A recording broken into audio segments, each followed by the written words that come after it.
Et ces nouvelles aux frontières qui laissent quelque peu sceptiques, des Burkinabés ont été expulsés du territoire ghanéen ce 11 juillet. À Dakola, dans le centre-sud, près de 250 refoulés ont été accueillis par une délégation gouvernementale. Les motifs de rapatriement ne sont jusque-là pas connus. Des mesures provisoires sont prises pour faciliter leur hébergement. Le constat de Kwalaï Nebié et Amandine Lalsaga. C'est ici, à l'école A de Dakola, que sont relogés les 250 Burkinabés refoulés du Ghana.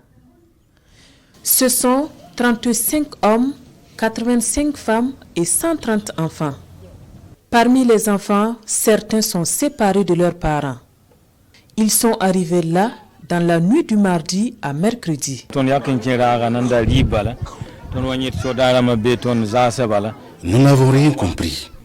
Je suis au Ghana depuis 2019 et c'est lorsque je revenais du marché que j'ai été embarqué. Je n'ai même pas pu arriver chez moi. Je suis arrivé ici les mains vides. Ma femme et mes 3 enfants sont restés là-bas. Mais nous avons été bien accueillis ici à Dakola par nos compatriotes. Ils sont arrivés à pied parce que les véhicules ghanéens n'ont pas traversé la frontière. Je les ai déposés à la police d'immigration ghanéenne. Donc c'est une troupe qu'on voyait venir. Vraiment, c'était déplorable.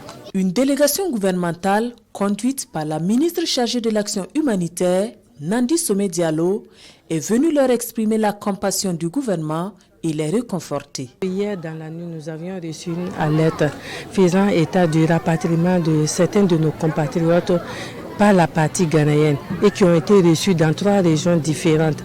D'abord hier, c'était dans la région du centre-sud et dans la région du sud-ouest. Et ce matin, il s'est ajouté la région du centre-ouest. Et ces compatriotes-là ont été répartis et refoulés par la partie ghanéenne, sans vraiment une information officielle venant de leur part.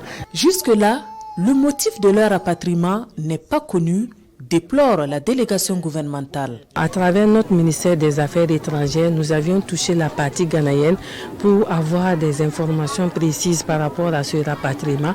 Mais jusque-là, au début, les premières informations que nous avions reçues, la partie ghanéenne ne semblait pas être au courant de ce qu'on pourrait appeler ce refoulement de Burkinabés de leur territoire.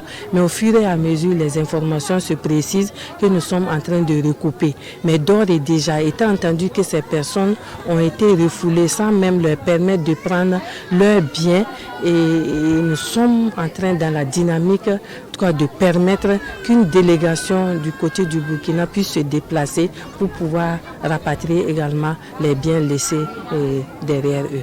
Nous avons rassuré à nos compatriotes qui sont chez eux, qui sont au Burkina Faso, et que le gouvernement de la transition prendra toutes les mesures nécessaires pour qu'ils se sentent chez eux. Également, c'est une occasion pour nous de prendre la communauté internationale en témoin. Parce que nous pensons que si des pays ont ratifié des conventions internationales, notamment la Convention de Genève de 1951, il va de soi que les gens respectent les clauses de cette convention. Séance tenante, des dispositions ont été prises pour leur prise en charge en attendant de trouver des solutions définitives.